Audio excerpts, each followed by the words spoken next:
Hey, everybody, and welcome back to another exciting episode of the VOD Squad, the show where we talk about streaming technology.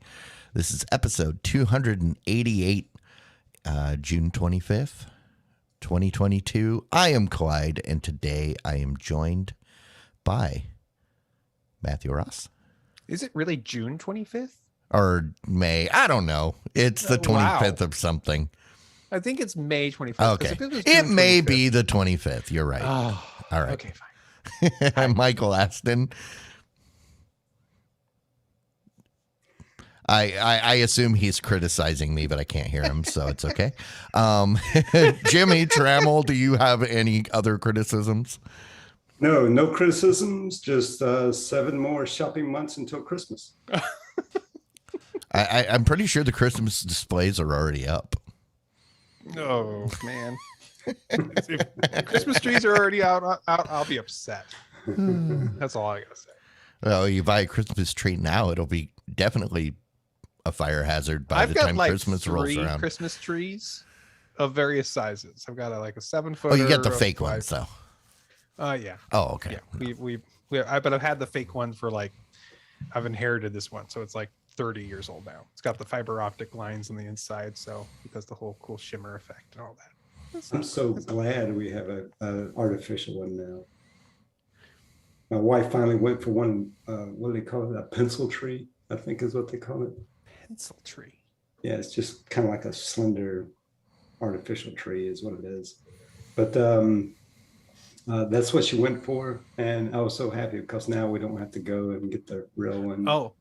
And tie it to the hood of the SUV and bring it home and all that kind of thing.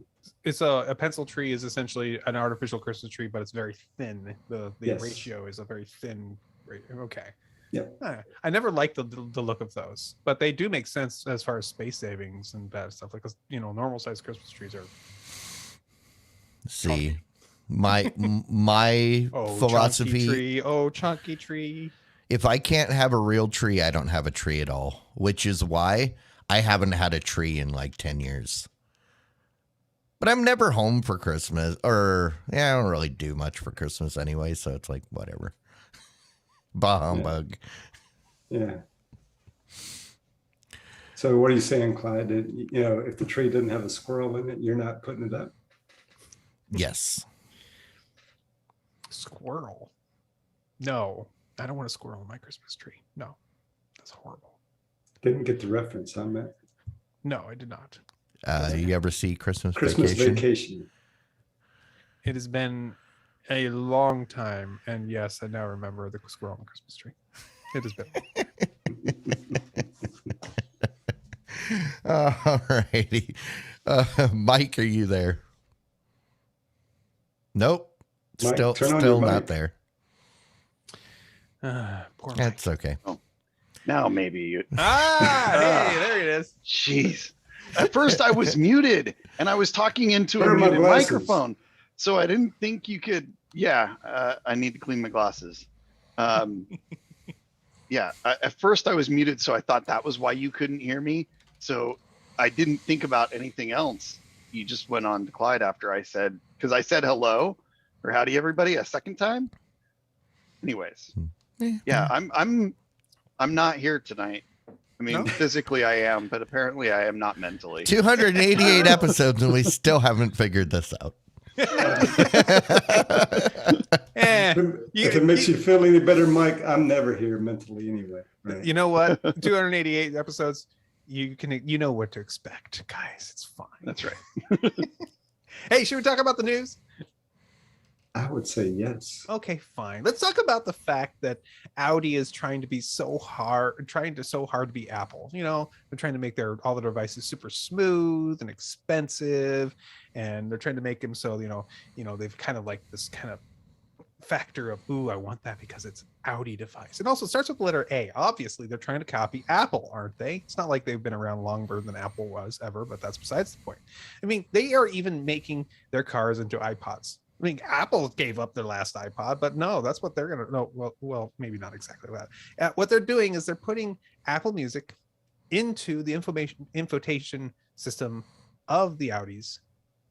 And this is the kind of Apple Music that is built right in, doesn't need even for you to have access to Apple CarPlay or to Android Auto. It is native to the app. If you have a recent Audi, it will have downloaded this automatically over the air with an update. So you may, if you have an not too old of an Audi, it might have it automatically now for you. And with this, it uses the over-the-air streaming, the cellular networks, to provide you with the audio through the system. And they're giving you 3 gigabytes of free data through the Apple Music service for free every month, and charging you for more than that. 3 gigabytes is a pretty decent chunk of music. I mean, I'm sure if you go through it. I mean, I stream all my audio when I'm driving, and I rarely ever go above 2 gigs a month. Right. My entire data usage on my phone I'm usually below 2 gigs, so should probably be enough. I don't know how high or how much data usage Apple Music uses, or how compressed it is, but yeah. Good point. I do not know. I am not a fan of when automotive companies try to like handcuff you to their OS, which is why I've been a fan of CarPlay and Android Auto, because it gives you an alternative, because like my car, I could use Pandora and I could use a lot of those apps built into my car, but I don't want to. Right. I thought you like using the built-in apps on your TVs too. Come on, Clyde. Wait, have we met? Yes. No, we haven't. Totally. Can you hear the irony in my voice? Yeah. I honestly, I think Audi should focus more on making their cars actually reliable and relatively affordable to repair, rather than hamstringing. But I mean, then again, someone that buys this, they're not going to outgrow someone that buys an Audi isn't going to get to the point where the radio is too slow, because their 2-year lease will be up and the car will have already been passed off and or considered totaled anyway. Yeah. So, yeah, I agree with that, Clyde. I mean, the thing is, I mean, we've seen this with the televisions, right? You know, I mean, the apps come on the TVs and that kind of thing, which is, it's kind of convenient. But the thing is, how often do those apps get updated? Yeah. Right? They don't get updated near as much as the phones do. Right? So now, so I'm with you on that point. Yeah. Now, if your TV came with a 2-year lease and you were trading it in for the newest model, it wouldn't be that big of a deal. Right. I mean, which is what very few people buy an Audi. They primarily lease them. So yeah. What a racket. Yeah, it is. Yeah. Don't lease your cars. Right. It's a ripoff. Well, when you were talking a car that you're lucky to get 5 years before you have to replace the entire engine, lease it. So financially, it's absolutely illogical to finance. However, if you intend to get a new car every 3 years, then you might as well lease. I said that wrong. It does not ever make financial sense to lease unless you will always replace your car every 3 or 4 years, regardless. Yeah. And you got to remember the target demographic for that brand. These are people that are usually driving it as a status symbol and they're going to want the next big thing. So they don't want to be tied in. You can't have a 5-year-old car. It's ancient. Honestly. Yeah. So I actually test drove an Audi when I bought my Toyota Camry. But I bought a Toyota Camry, so that answers you. Tells you how I felt after I had just drove the Audi. So you so Audi versus what was probably the most middle of the road boring car Vanilla in the car world, you can buy. and you chose that one over the Audi. That does say a lot. I'm not saying that a Toyota Camry is a bad car. I'm just saying it's not exciting. Yeah. Or if you like me, right? I mean, my car happens to be 5 years old. I bought it 5 years ago, and I've got a little over 17,000 miles on it. Yeah, I make Wow. I put 17,000 miles on my car a year. Oh, I was gonna say I bought my car with 12 grand on the clock in 2018. I'm rolling over 100 now. Nice. I've got about 100 on one, about 210 on the other, and then our new one's got like 2,000, but we just bought it. So, but yeah, both of my other two cars are over 10 years old though, and they've been paid off for a long time. Mm-hmm. So I don't buy cars very often, and then I drive them into the ground. Yeah, Literally. I usually buy a car one of two ways. Either I buy it brand new, and either I pay cash for it or pay it off in 2 years. 2 years is my limit. I'll finance one, right? And or I'll buy it used, right? And of course, I'm paying cash if I'm buying it used. Yeah. Yep. I'll talk about cars after the show. I've only, I Stay tuned for the rest of our Yeah. This Do Week in I Auto need to and run through the Financing episode. list of 100 cars I've had since I was a teenager? 100. At Yeah, I least. want to hear this He's after the car the show. guy, so he definitely has had lots. I want to hear about it after Yeah. the show. Absolutely. Let's Let's move on. Netflix. Speaking of hundreds of things, okay, maybe not hundreds. We're going to talk about the fact that they are expanding their audio descriptions and other features on many of their feeds. They are looking to add audio descriptions, subtitles for the deaf and hard of hearing, and dubbing for its entire library of content. And they're trying to hit it for so many new languages out there. Obviously, they've one of their first ones was English, but they are now hitting more languages such as French, Spanish, Portuguese, German, and Italian, among others. And they're trying to make it so it also will be working on many more of the different platforms as well. Apparently, this audio dubbing feature is not necessarily on every single platform, but they are working hard to make sure that this is a universal platform. Yeah, For, I mean, everybody. They're so into this right now that they have dedicated ads on Freevee about this. Cool. I know that because it has to be on Freevee, because Freevee is the only place I watch any commercials, and I've seen this stupid Netflix turn on the audio descriptions commercial like 300 times in the last couple weeks. So Is that because it just keeps giving you the same ad? yeah. I hate it when anything does that. That's horrible. So sorry. All right, we do have a ton of moves, so shall we move on? Yeah. Okay. All right. This one excited my son. Hey, Roku and Element are working on and have released a new outdoor TV. It's a 55-inch made by Element, which, you know, they're a decent brand. They're maybe not one of the higher end brands, but this is a Roku TV. It's 55 inches. It's designed to handle outdoor weather. It is IP55 waterproof, which means it can handle a direct spray of water from many angles, and dust resistant as well. And it is a bright. It's a little bit brighter. It's a little bit more brighter than your normal one. Well, again, for outdoor use. So that means you could be watching all your favorite things while the hurricane is going on in the background. It sounds great. Let's watch Twister while there's a Twister. That sounds great to me. Yeah. Okay. I mean, outdoor TVs, I think that's a good market to get into, because not many people make affordable outdoor TVs. That's true. If you've ever known somebody that has a TV on their patio, people go to very elaborate lengths, or have had to go to very elaborate lengths to make those TVs weatherproof. So it's kind of a bummer that it's Element. Although it does make sense. I mean, the name is Element. It should be out in the elements. That That does make sense. That makes That's sense. funny. The problem is Element is not known as a quality brand. Right.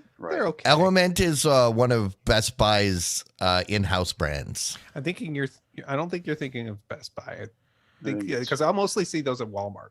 Okay, Yeah. maybe it is. Well, it's because Walmart, Walmart I had think. on. I thought they had Element at. I maybe it's not an in-house. I swear they sell Elements at Best Buy, but yeah, maybe I don't know. So Clyde, Yeah, how do you I- think this would hold up in the wintertime at your house? Oh, I don't think it would. Oh, it's too bad. Sorry, Mike. Yeah, I was just going to say that the one concern I have on this is it says that it is water, dust, and humidity. Mhm. It's protected against those. It does not say anything about heat. So that would be the one concern. TVs, like all electronics, generally operate in a warm environment, but they also have a significantly shortened life if they Yeah. were operating too hot. And so, for me, I think it would be amazing to put one up on my porch and have like a hot tub, so you could just like watch TV and chill on the tub or chill in the pool or something. Neither of which I have, but I just imagine myself being rich someday and having those things. But in Texas, it gets very hot. And Yep. so I would be concerned about its functioning So, long term in those. I just opened the webpage for it. It has an operating temperatures of -4 degrees Fahrenheit to 104 degrees Fahrenheit. Yeah. Okay. So after So- that, don't operate it. Yeah. So most of the year in Texas, none of the year in Phoenix. So some of the year in Minnesota. Yeah, because it's warm It enough will not sometimes. work. It will not work for most of the winter here. But then again, I don't plan on being outside watching a TV when it's -10, let alone -4. See, that's that. Yeah, I mean, -10 is too cold even to be in a hot tub unless you're submerged in the hot tub. I don't even think it's possible to have a hot tub. You would just have a mediocre cold tub.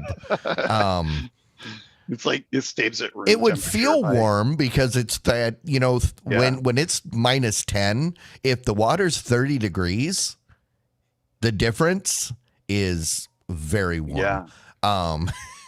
Yeah, I would say, but see, like pools are a huge thing in Phoenix because you have a pool, you have like one of those sunshade things over the top of it. So, a lot of people that I know that live there, because most of my family lives in Phoenix, they spend a significant portion of their summers in Oh, the sure. pools. But yeah, it just wouldn't work there because it'd be too hot. Even in the shade, it would be too hot to use them. So. Yeah, and I'd say when it comes to cold, the thing that really kills these devices is the fact that they'll work when it's cold. They warm up as they operate. When you turn it off, they get cold again and create condensation inside the device, which then ends up killing the device. I've got a couple tablets that will no longer charge because they've spent their life living in the garage in sub-zero temperatures, which is terrible for lithium ion. Yeah, you can design these electronics to handle that kind of thing. I don't know if they've actually done that much work on this to make it do that, but you can. That's why a lot of the other TVs, I did remember looking up an outdoor TV before looking at this one. This one only being $1,300 is not a bad deal. They're $10,000 enough for the. But I mean, I'm pretty sure they're banking on the fact that when it's below 40 degrees, you're not going to be outside trying to use it. Right. Yeah. So they're just like, whatever. Who knows? Hey, did you know you can play Fortnite on your phone now? Haven't you always been able to play Fortnite on your phone? I guess that's sort of true. They did eventually bring it out to the phones a while ago. Yeah, now you can play it on your iPhone. Via Safari, right? Yeah, absolutely. By Safari. It's totally how you can do it. And, because, you could, last week talked about this. Don't you remember us talking about this last week? Yeah. Totally. It's exactly the same story. I don't know why we're talking about this again. You can use your Xbox now to stream it. Yeah. And now you can do the same thing using the GeForce Now Oh, okay. program. So yeah. That's right, because Microsoft came to the rescue of iOS users that wanted to play Fortnite. That was the previous story. And now Fortnite is also available for all users of GeForce Now, also getting the exact free, no cost to play it thing going on for them, which leaves Luna and Stadia out of that bundle, by the way. Interesting. There's plenty money passing hands in the background here to make this happen. You know that's true. Of an old man out. What is GeForce Now? GeForce Now is the streaming service, kind of like Stadia or the Google Cloud Gaming or Luna. Allows you to stream your games onto any device that from NVIDIA service from NVIDIA servers. Hence NVIDIA GeForce. NVIDIA's claim to fame is that they can use their NVIDIA hardware and RTX streaming and all that.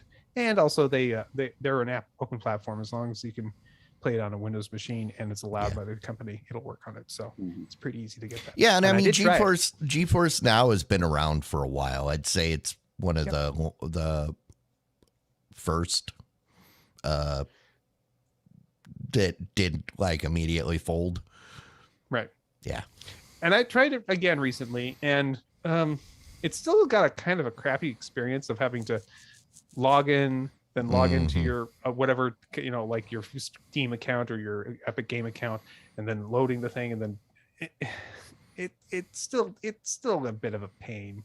But it does work, and it works pretty well. So that's good for them. That's all I gotta say. Here's an interesting one. I came across this, and partially because, cool technology, and partially because the name is so good, came across this new stereo headset. It's designed for producers, and it's called the I think.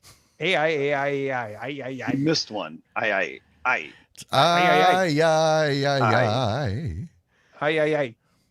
Who wants wireless headphones? Okay. III Studio Wireless Plus. These are low latency headphones designed to work for music producers and anybody else who wants a good pair of wireless monitors.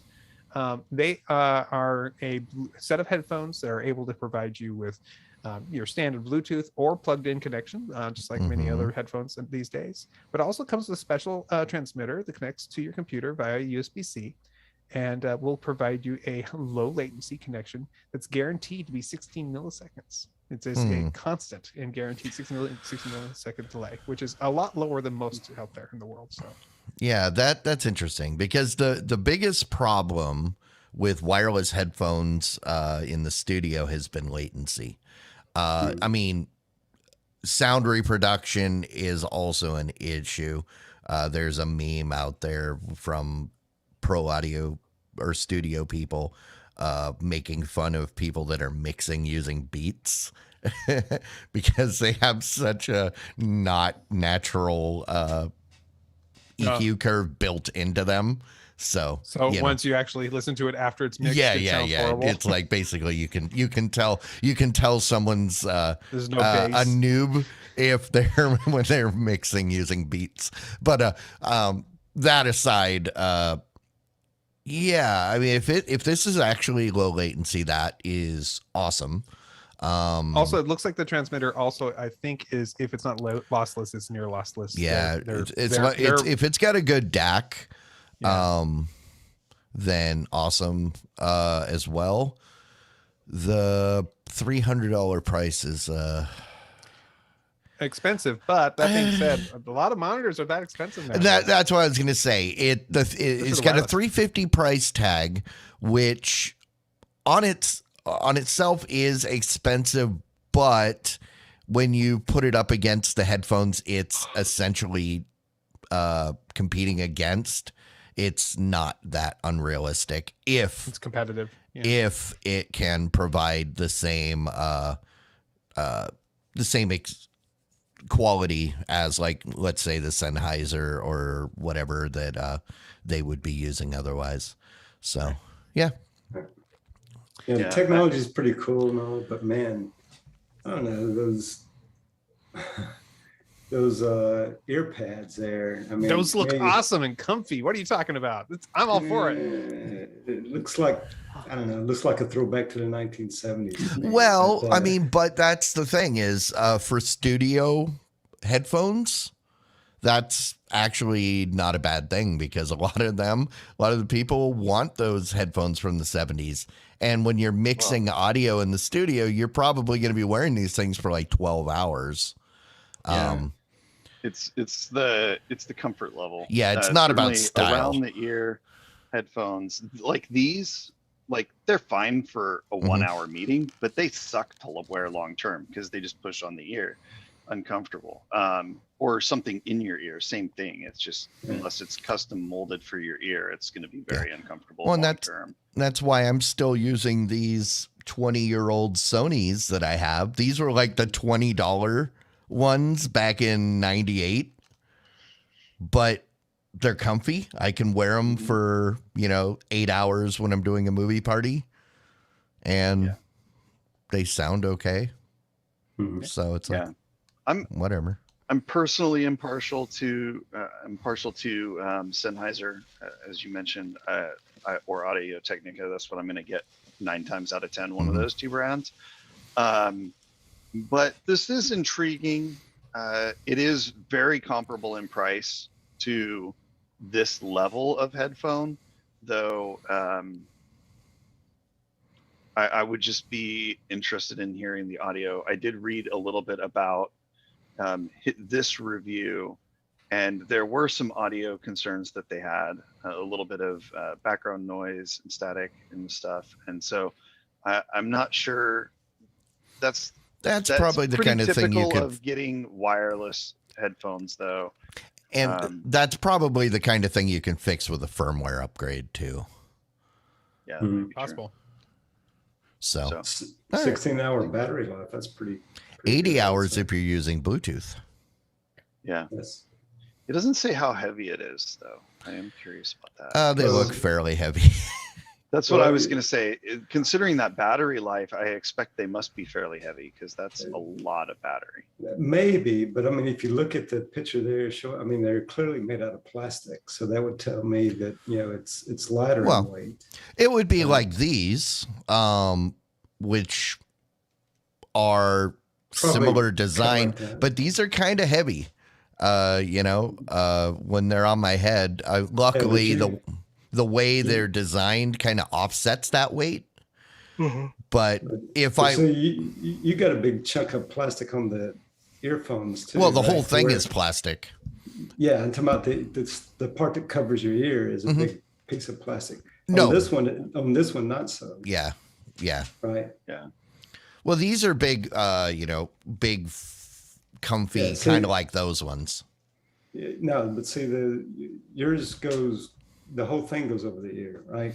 Those would too. Just the phone. I think it would go over the ear. Yeah, it's the same thing.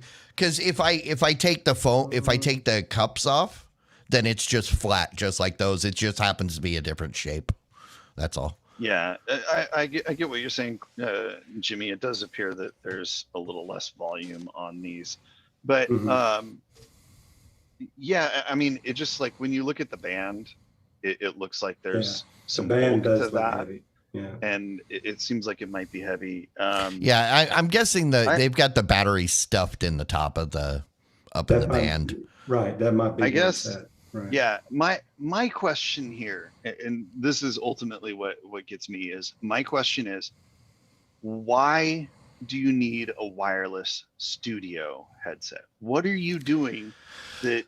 I mean, I can tell you, like it's very niche. I can tell you an idea. I can tell you specifically. I am a very low level studio user. And I get to the end of this cable so many times.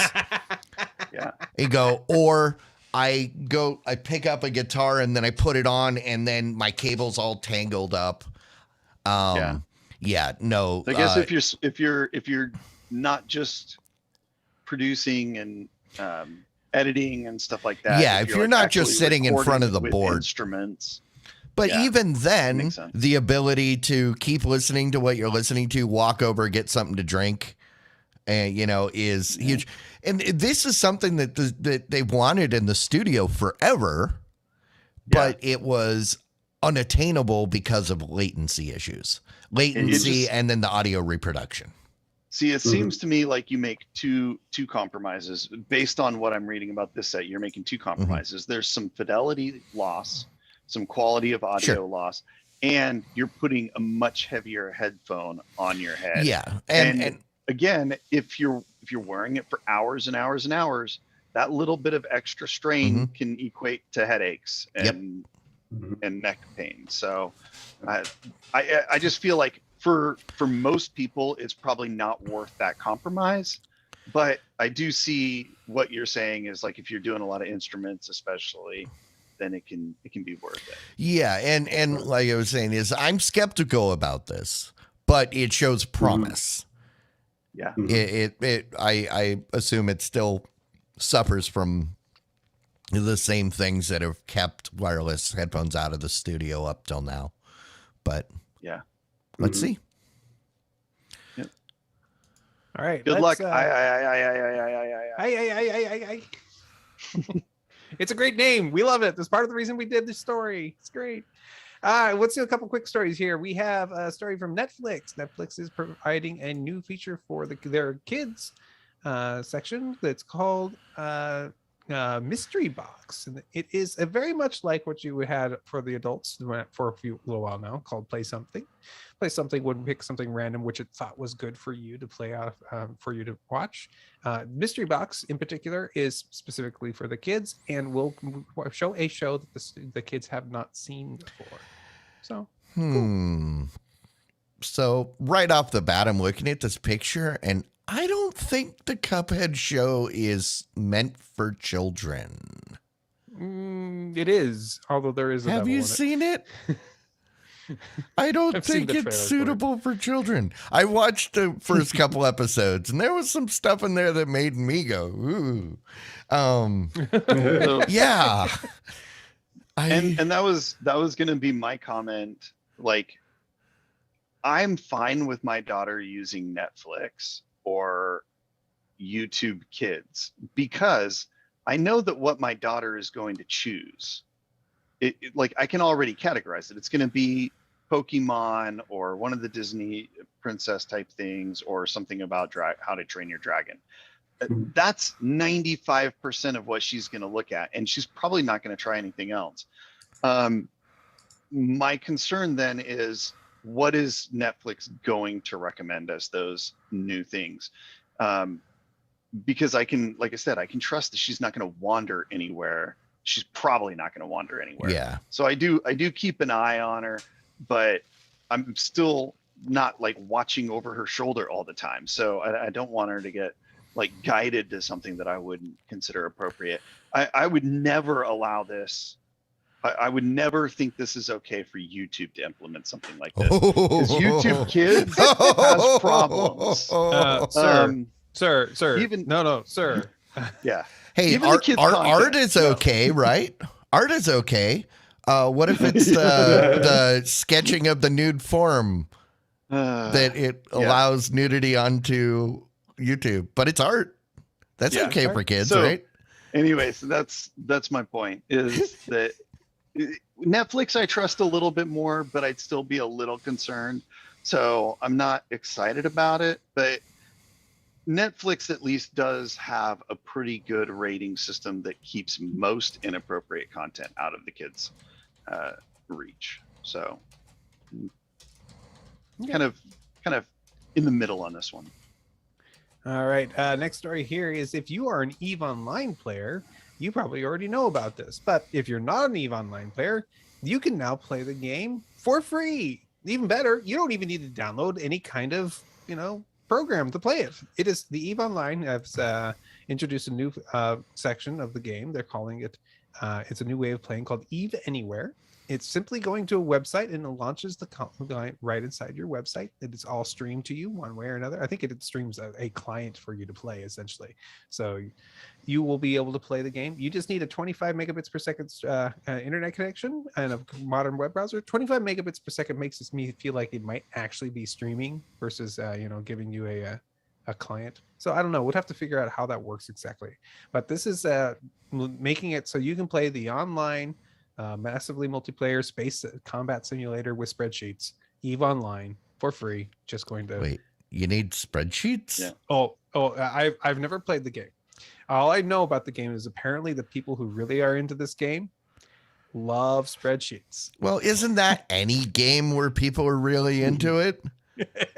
I Well, remember yes, watching a little bit, dude. I remember watching a dude back in the early '90s with graph paper mapping out the dungeons in Zelda. well, that's normal. Yeah, No, but that's my point. Isn't that just like a normal gamer thing? So, yeah, I think it is. Obsessive gamers get obsessive and they do crazy things. Like I they had like numbers. Well, I like the first real experience I had this with that. It was Star Wars Galaxies, which was the MMO, kind of like WoW, but for like World of Warcraft, but for Star Wars. Mhm. And there were websites, even back then, which was like in the late '90s, might have been early 2000s, but I think it was one of those two, probably early 2000s. Anyways, when that. I can't even remember decades anymore. I'm so old. It was last century. There were websites made for you to go and like check the current resource allocations, and they would ask people to update it.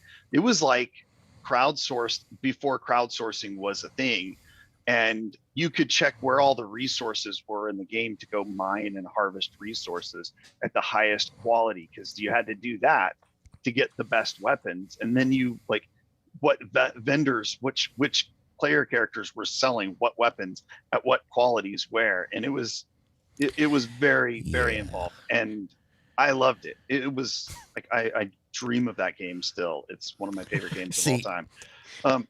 If a game requires me to do work in real life, I'm out. Yeah, I was so on board for this. I worked nights for a while I was playing this game, and I would spend the night shift between calls just like recording data and like researching where I was going to place miners the next day, and it was wonderful.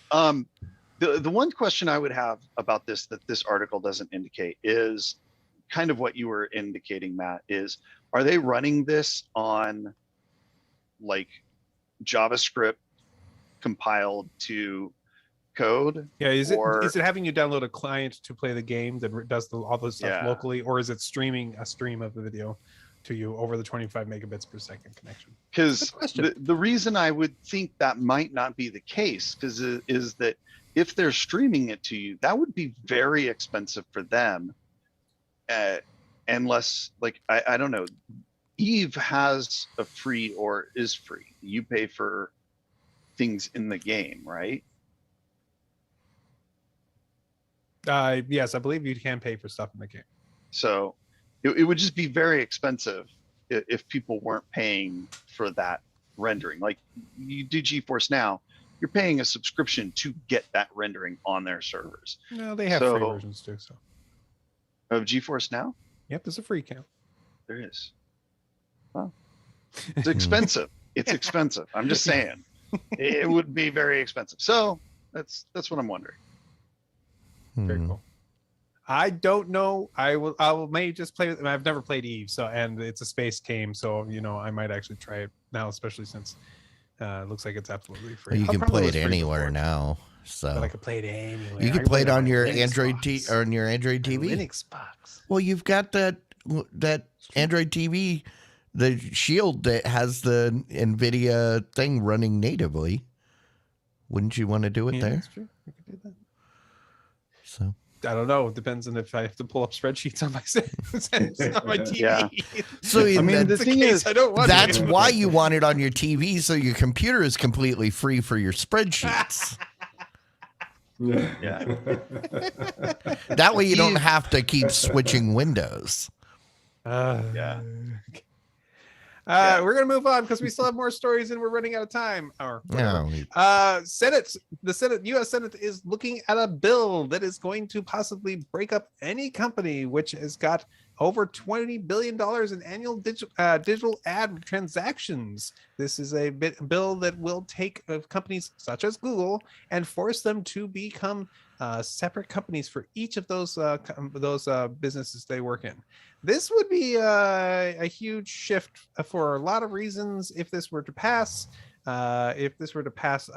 Google would probably be broken up into 4 different companies or something like that, because their ad revenues come from many different kinds of businesses, and at the same time, this feels like it's totally wrong because Google's making money. yeah.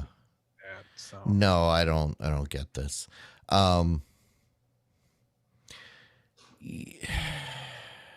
So I'm not even for the purpose of this show, I want to ask this question. If Google was split up into different companies, and let's say your favorite part of Google was its own company, A, which ones would you hope survived? And B, which ones do you think will die anyways? I don't even know. Stadia, would you want Stadia to survive? I purchased things on there, so it better not go away. Yes. That being said, do you think it would go away if ad revenue was taken away? Probably. Okay. Yep. Google Music, that as well, and all the things that they could be making $20 billion a year on. Yeah, I don't know. I mean, the web search is the big high order bit, and I think right. That's where they make most of their money, isn't it? Yeah, absolutely. Yeah, and I mean the thing I think is absolutely asinine is this arbitrary number that they chose, which that number is not the same as it was. 20 billion today is not what 20 billion was 10 years ago, even 5 years ago. Yeah. You just chose an arbitrary number. Now, if a company, so here's the thing. This is why this kind of government overreach makes me so mad. That number is not arbitrary in any way, shape, or form. I guarantee you do the research, you'll find that there are very specific organizations that meet that requirement. Oh yeah, no, they're targeting. And it's only those organizations. Yeah. They're using that number to target. It's very definitely and that's what I was getting at. The number itself is not significant. It's an arbitrary number, but it was chosen specifically to target certain companies that they just happen to have been pulled in front of Congress and then not charged with anything because there wasn't anything to charge them with. I mean, let's be real. It's basically 3 companies, right? Mm-hmm. You're talking about Amazon, Google, and Meta, right? Yeah. That's the 3 companies. Yeah, probably. Yeah, and this is because they are unable to get them in monopoly law. Yep. They're not doing anything that is antitrust chargeable. Yep. And so they're saying, okay, well, how can we get control of these organizations that we want control of without rewriting the antitrust law? Because that becomes just too blatantly obvious. Oh, we'll do this. This is such massive government overreach. They're motivated to do it. That government is. And they're motivated to get it done now because they risk the ability to do it after November. And there's too much uncertainty of who will have control. And let me show my ignorance here, right? What's the benefit to government if they pass this? You will have various people say, hey, I broke up the big tech companies. Look at me. That's political, unfortunately. Yeah. So you you also- think that's going to win they think that's going to win them votes if they do. Also, you could also That. the other side of this is, if you want to take this totally from the the other point of view, is somehow Google and Amazon and Facebook / Meta are using their ad to harm us, the consumer, and Well, that's arguable. That maybe that's possible, but it's not clear. They've been and working in lockstep with the government, I know that, and so Well, which is what which is why anytime these people in Washington say those evil tech, whatever, or those evil companies, and it's like they're the same people that have been pushing out your propaganda.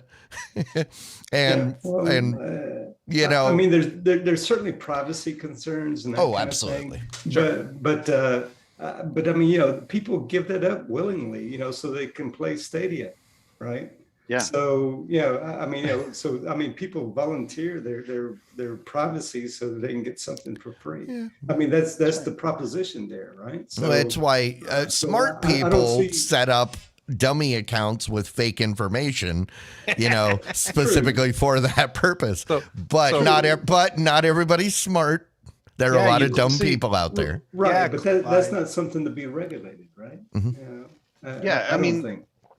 So I willingly give my data to Google, and it's nothing about smart or privacy or anything to me. I see it as a transaction. My data is worth less to me than the things that I get from utilizing Google.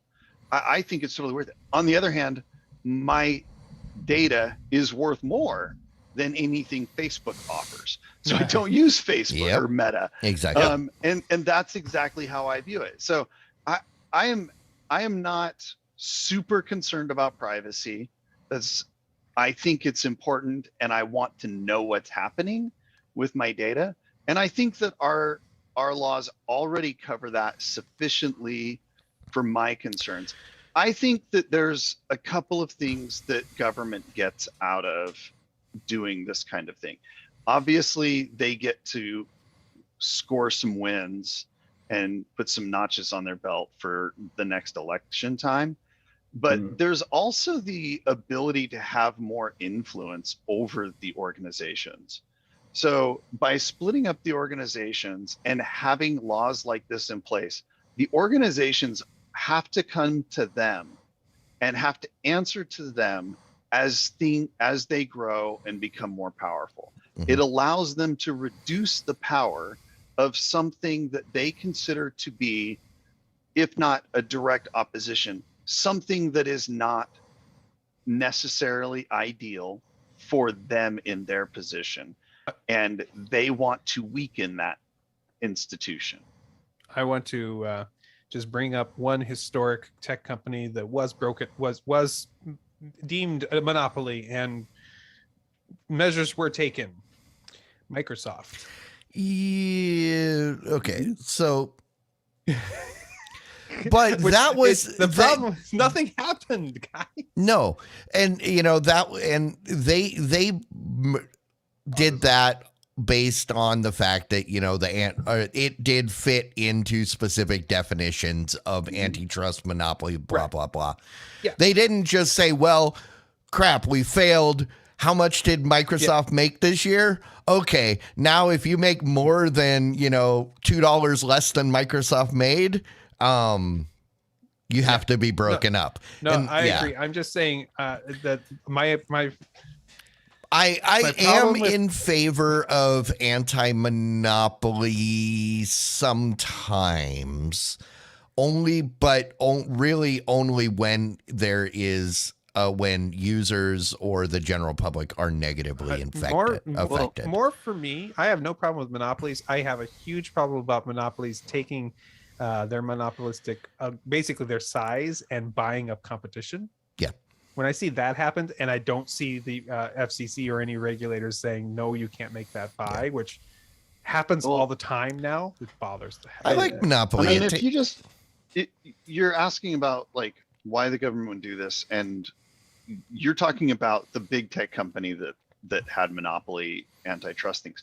You know, let's go back to the original big tech company Big with steel, big oil. AT&T? AT&T. Yeah. I was going Right. big oil. So the government, a similar type of thing, you know, by breaking that up, the government gained much more control over all of them. It just gives the government more ability to control and regulate and to add influence to those institutions. And it gives those institutions less influence back towards the government and the population as a whole. Well, one way I would get behind this and support it is if it would cause me to have to watch less YouTube ads, right? Then I could support. Well, that's the problem is if they split it up now YouTube can say, hey, we're not getting as much revenue as we used to. So now we're going to give you more ads. Yeah. Because they're not sharing in the money. As long as it doesn't go over 20 billion, right? It's like $10 a month, man. Ad-free YouTube. There's a solution for you already. I don't watch enough YouTube to make that worth it. No, Actually, Clyde spilled the beans a while ago. You know, just put an ad blocker onto your browser. That's true. It's a very similar thing.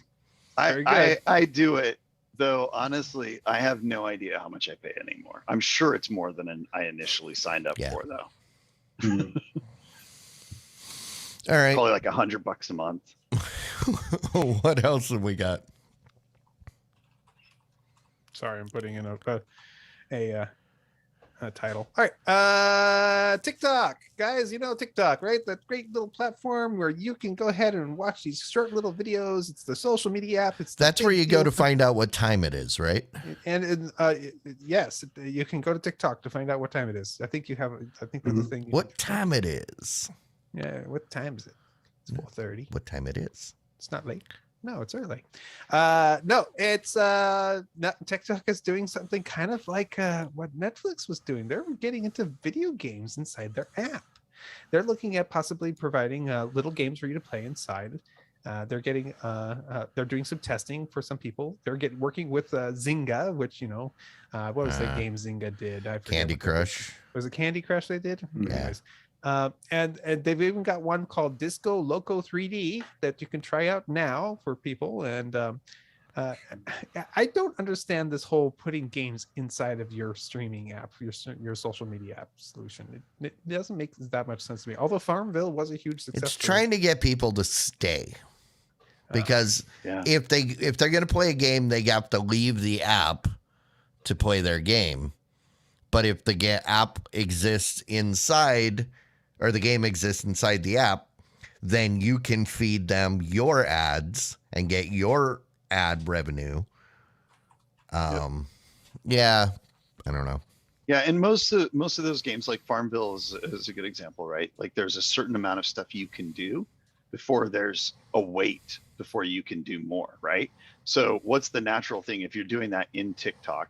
If you play your little mini game or you start collecting your resources and you got to wait 10 minutes, you're probably going to flip through TikToks while you wait for that to be ready.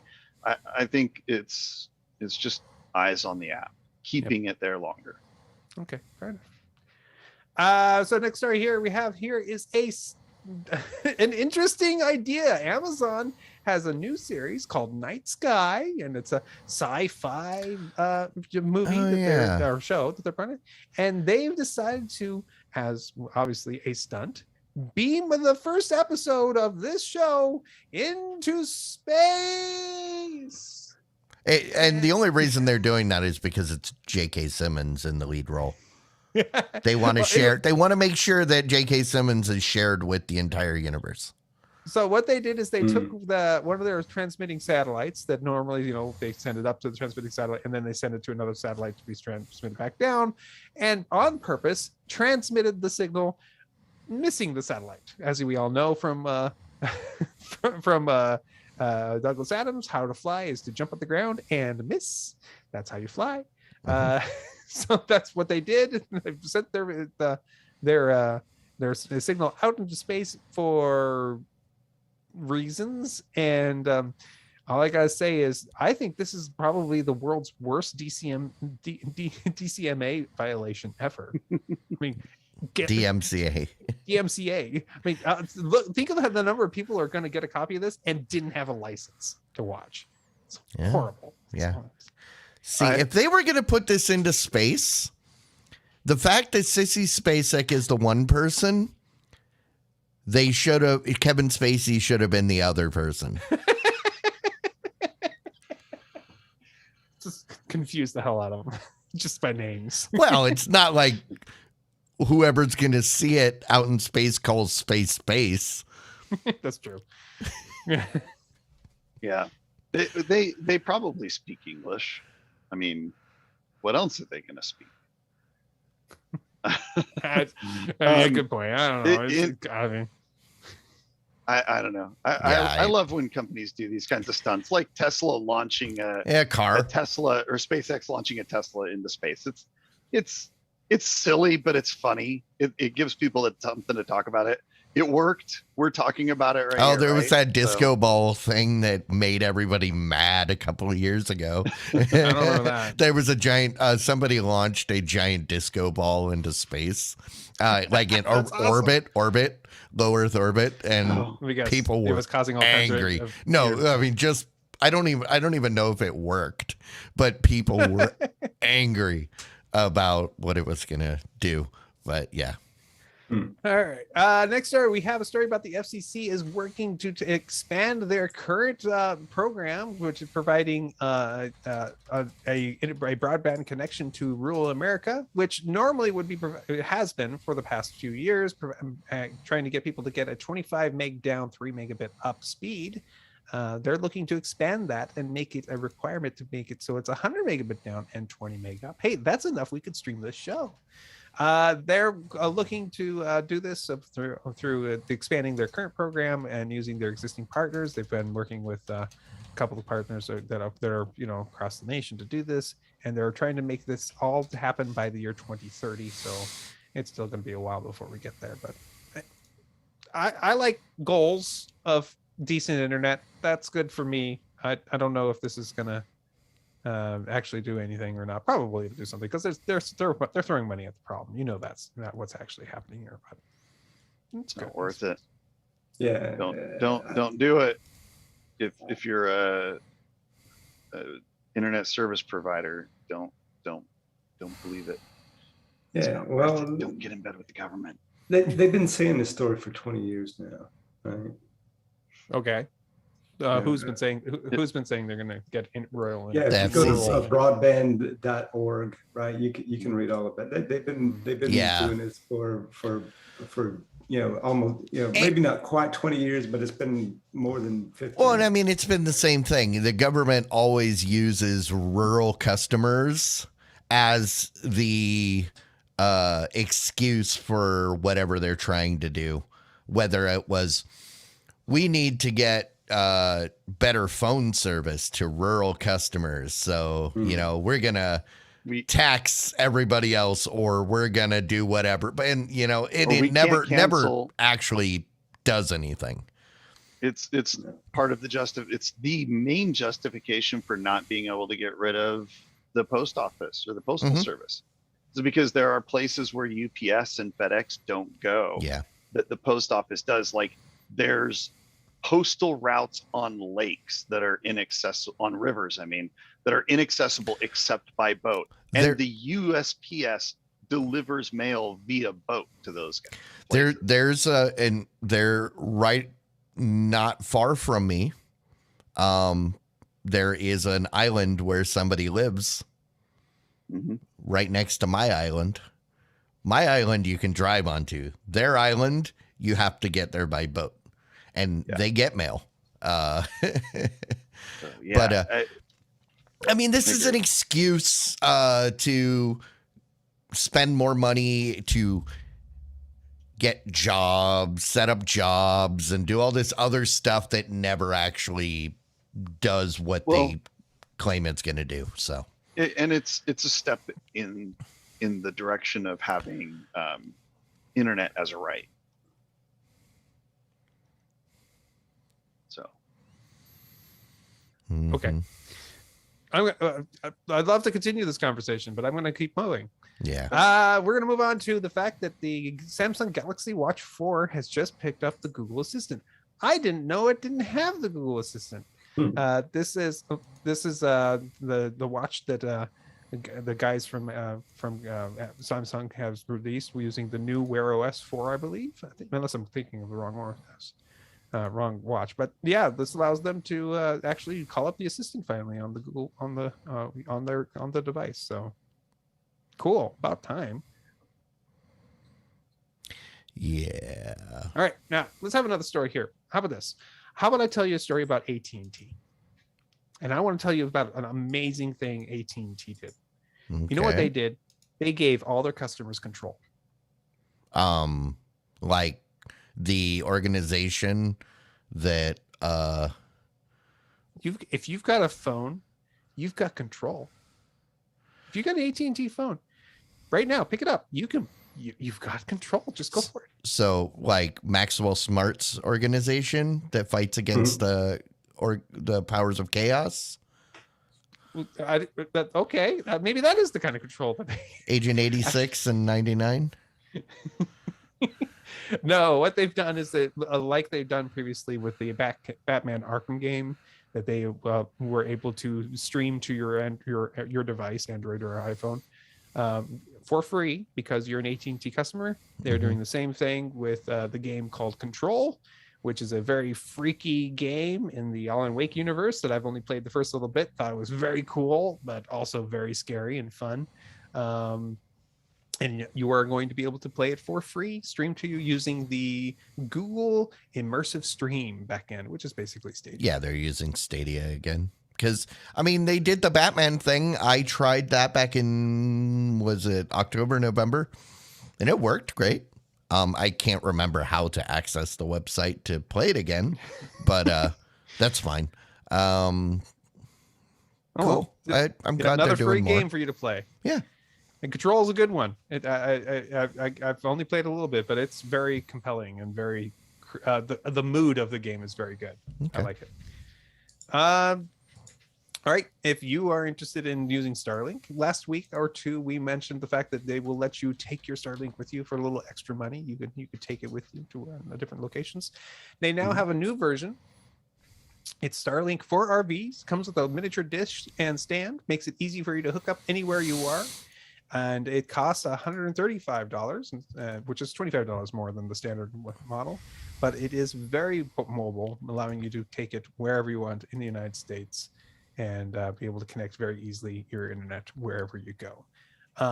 The other thing about this is that it's available now, unlike a lot of the other Starlink things. Looks like because it's the kind of service they're providing, it's deprioritized, so it's not going to be as fast as anybody else's service, but it's still service. You could potentially, like being desperate for internet, go for this, get yourself on and running right now and be able to get yourself internet wherever you are.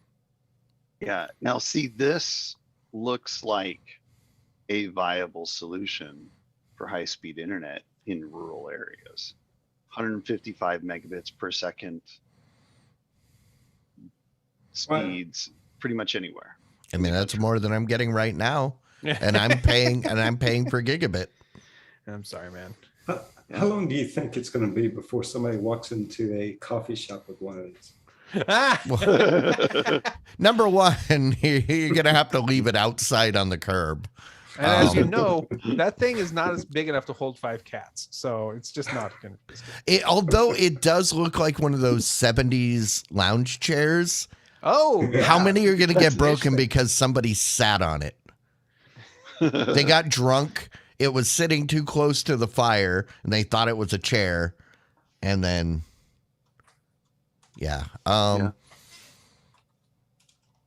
Cool. I mean, this is what I've been wanting for a long time. So, very cool. I just don't have a use for it at the moment. Well, yeah. But when you roam the world and you want your internet wherever you go, put it on the back of your Jeep, man. Yeah. When you're living in rural Utah, exactly. you'll need that kind of. That's exactly. Internet sucks out there. That's exactly what I was talking about. Yep. Although And the final story. Go ahead. Escalante does have fiber, according to the Better Business Bureau. Maybe All they right. do now. All right. Last story of the night is Waze. Waze has had your maps available to you on your various platforms. And built into the apps has been the ability for you to play various different music platforms. And finally, they're putting Apple Music on it. It's the last one of the major music platforms that you'll be able to play your music while using the Waze Good. app. You could before open up the Apple Music app by switching to the Apple Music app and playing it, going back to your maps. But now those controls are being put directly into the Waze app. So for the last year or so, I've had to suffer through every single time I open Spotify and it is in a vehicle. Spotify asks me, would you like me to open Waze? To which I always say no. I am happy to welcome the Apple Music crowd to my misery. Welcome aboard. And that is the news of the week. All right. Well, that brings us to the point in the show where we like to say thank you to the only people in the world that matter. Well, not the only Jeff people, Bezos. but they matter the most to us. Jeff Bezos and Elon Musk? No, they don't matter the most to us because they don't pay us money every month. They don't they support us monetarily. They take our money. They don't? When we were on Twitch, when Jeff Bezos would, out of the goodness of his heart, would give money to people to give to us, he would keep half of it. Wait a second. He would give somebody like a $10 bill. Yep. And they would like, hey, we want to go. But he said, Yeah. great. This $10 bill is for you to spend on anybody as long as it's, giving it to one of these other Twitch guys. Yep. So this other guy goes, hey, I want to give this $10 bill to the VOD squad. Yep. He took half. Yeah, he would come to us and say, hey, I see you got yourself $5 there. Why don't you give me 2.5 of that? What? Yep. 50%. Is this like some type of weird accounting that they allow to keep themselves making look like they've made? It's the kind of thing I would expect from Congress. That being said, there are people out there that they don't have to go through that. They don't have to go through the hoops. They like us. They want to give us money directly. They're doing that through Patreon, patreon.com/the Squad. While Patreon does, act as a third party, a middleman, they're not pulling those shenanigans. They're not giving them the $10 to take 5. Yeah, exactly. They're working with us on a Thanks, Bezos. Yeah. So if you would like to be one of those people that supports us and keeps the money out of Bezos's pocket, go to patreon.com/the Squad and you can give us whatever you want. All right. Alrighty. We've got Rants and Raves.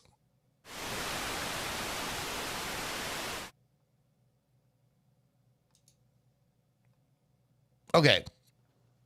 You want to go first, Matt? Sure. I finished The Lincoln Lawyer. It was what'd you think? excellent. I enjoyed really enjoyed it.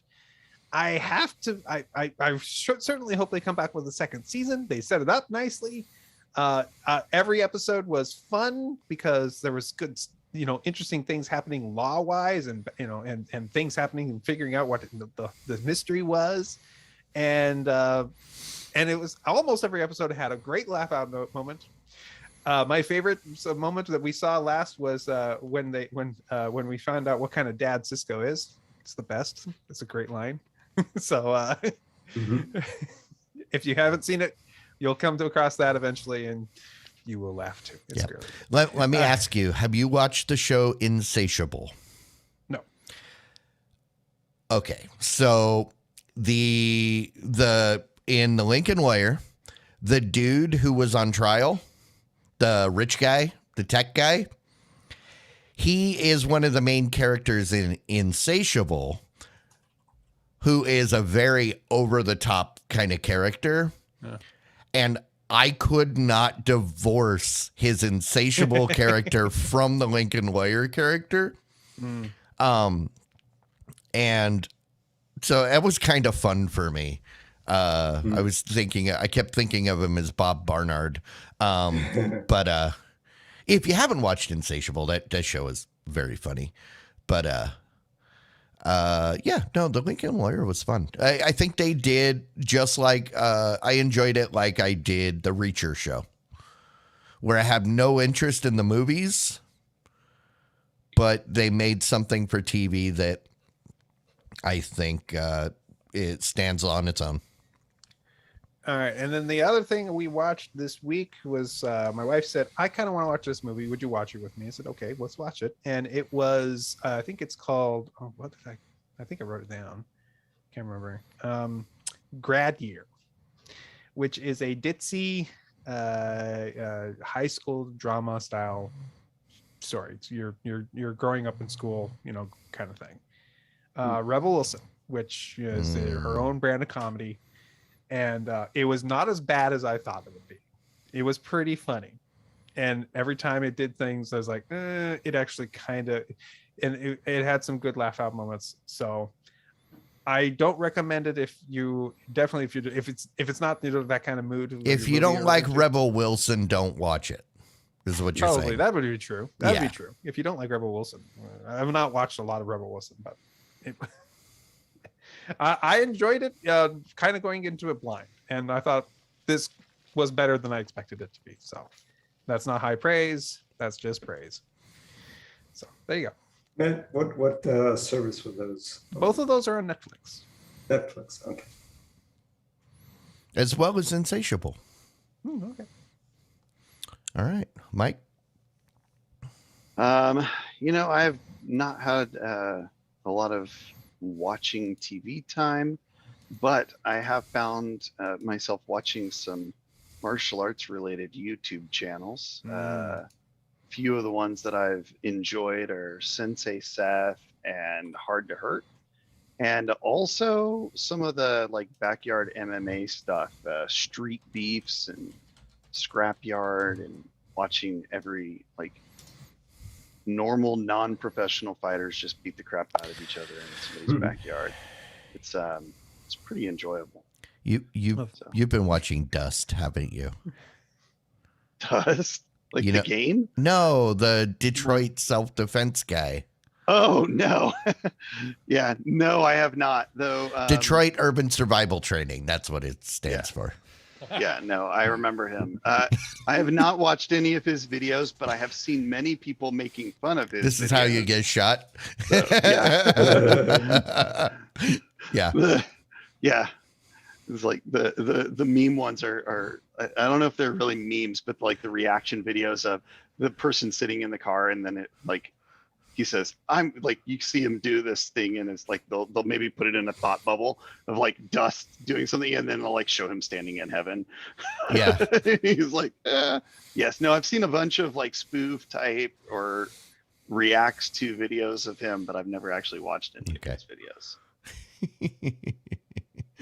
I just, there's some good stuff. Like I said, I really do enjoy the Street Beefs and Street Beef Scrapyard. I've got a VHS copy someplace from 2000 Bum Fights.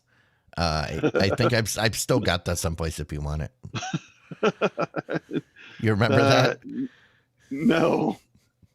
That doesn't sound like something like I enjoy it because most of these people are actually pretty good martial artists, and watching skilled people that are not, that's not where they make their living. They're not doing this full time and stuff. It's pretty cool. All right. Very cool. Sweet. Jimmy? Yeah, so I too have not had a lot of time to watch TV, but my wife and I got kind of taken in by this, and the reason why is now there's by a this, grifter. HBO's. Well, no. The on HBO, there's this series that just was released not long ago. It's called The Staircase. Mm. And this is related to a documentary that we also watch. I think the documentary was released maybe 2 or 3 years ago. Yeah, it took them like something. 5 years or so to finally actually make the documentary. Yeah. Yeah, that came out like a that. year or so ago. Yeah.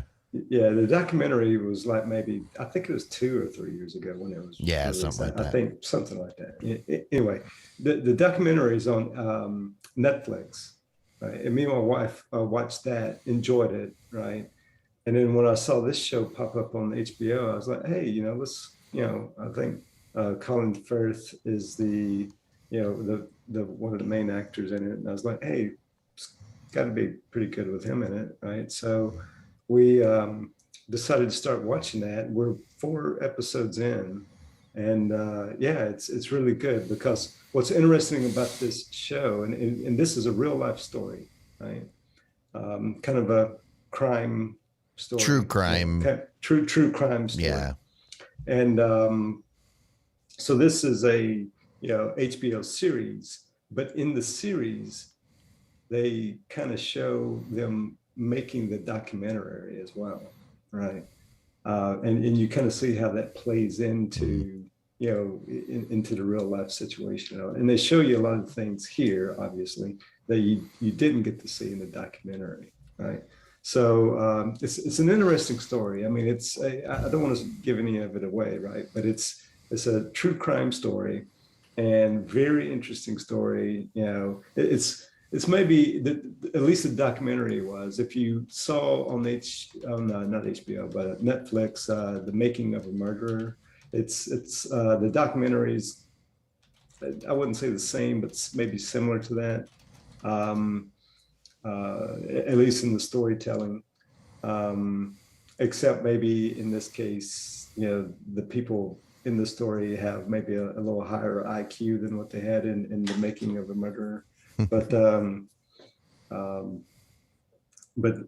just an interesting story, and if you like true crime stories and documentaries, I would recommend watching this. And what if you want to watch the documentary first and then watch this, or watch this and then the documentary?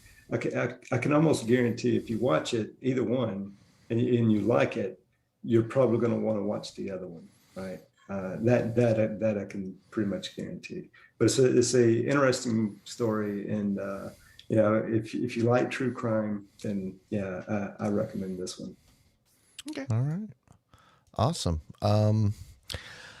I saw there was a new show that popped up on HBO Max a couple days ago called Made for Love. And I watched the trailer and I was like, oh, this looks interesting. I popped into it to find out that trailer was for season 2. Apparently, this show came out a year ago. How have I not heard about this show? Why is this the first I'm seeing anything about it? It's, I don't know. Have any of you seen anything about Made for Love? No. Basically, there's a tech genius guy. Him and his wife have been living in this cube for the last 10 years. It's basically VR. You go inside the cube and it looks like they're whatever. Oh. And his new thing, he puts a chip in her head. It's the new project for his company, that people that are in love can put these chips in their head and be connected. She finds out, she freaks out, and she escapes. It's Kristen Milioti, which a lot of people know as the mother from How I Met Your Mother, that they took like 6 years to drag out, and then they killed her. Ray Romano, Paula Abdul's in it, Chris Diamantopoulos, I can never say his name, Mel Rodriguez. There's so many people in this show. It's funny, it's smart, and it's one of those things that it's plausible, near future. This is like a guy he's like, think of like an Elon Musk or a Jeff Bezos. His last name is Gol, so it's very much a play on Google. Yeah. I've watched about 4 episodes of the first season. And right when I saw she was in it, I was interested. When I saw Ray Romano, I was in for good. And so yeah, watch Made for Love. It's on HBO Max. I think I maybe saw this in passing, but didn't pay it a lot of attention. Yeah, so. I saw something about Ray Romano. Like a couple weeks ago, I saw something about Ray Romano with a sex doll for a girlfriend. And I was thinking of there was that show, Lars and the Real Girl. Did you see that movie?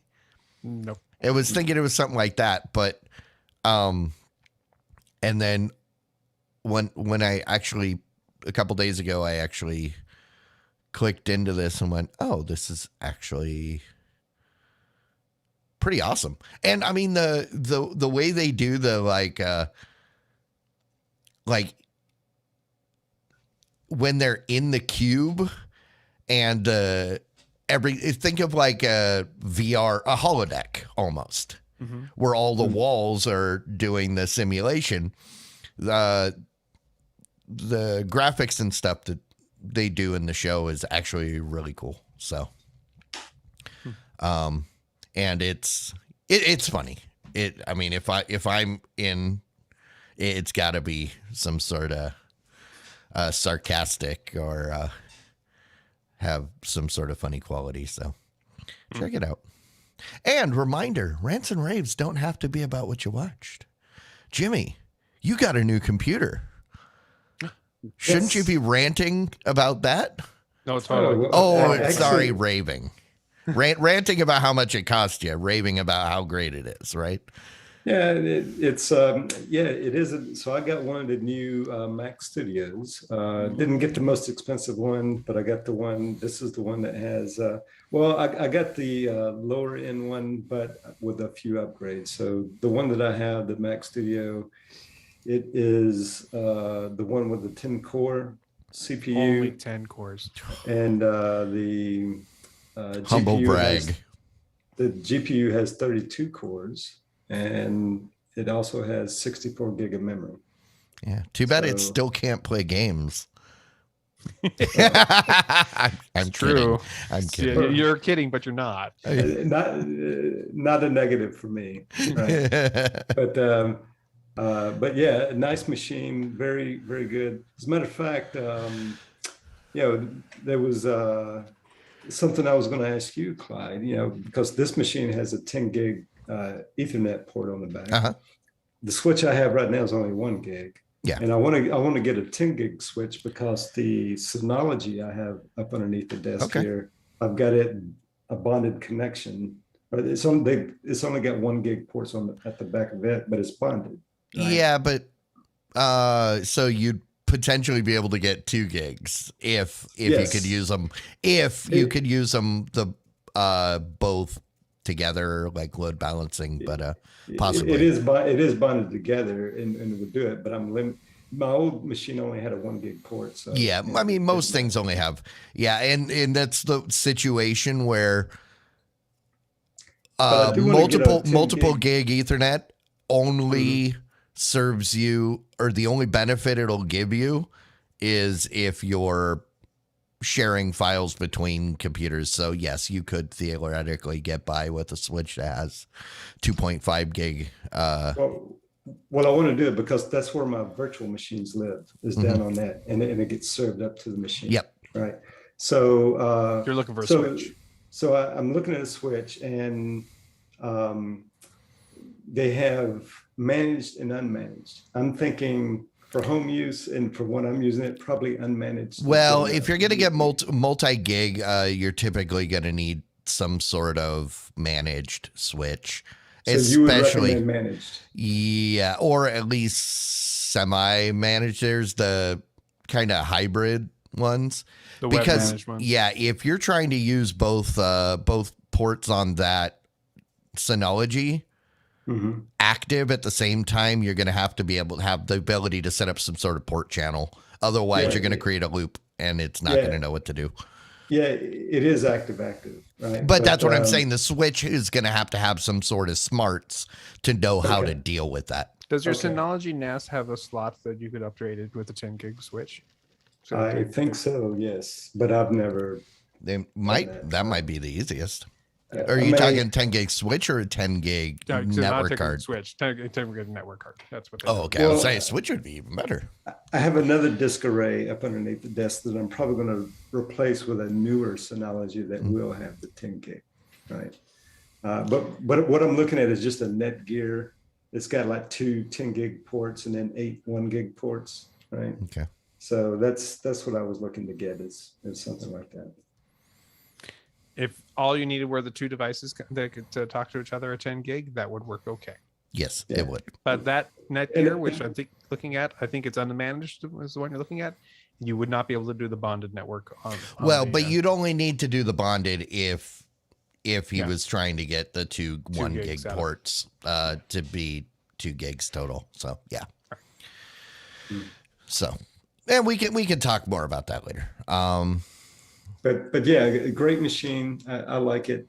It's I even got the display too, right? That's what I'm on right now. Yeah. Is the display, and the display is quite nice. It's about the same size display I had before, because I had an iMac before, right?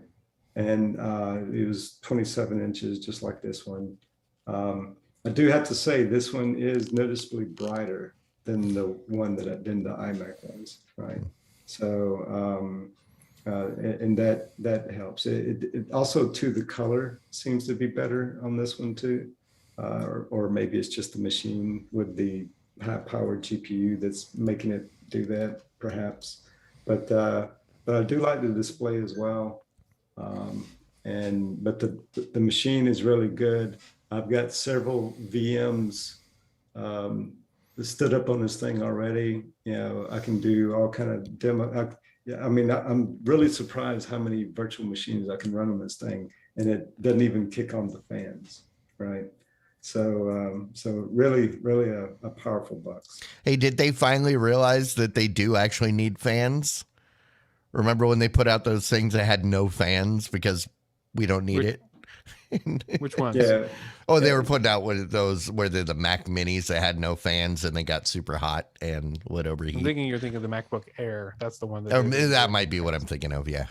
Every other one's had a fan on. Oh, okay. Yeah. My wife has one of those 2015 MacBooks, real thin one, right? It's even thinner than the Air. That one doesn't have a fan. But, Yeah.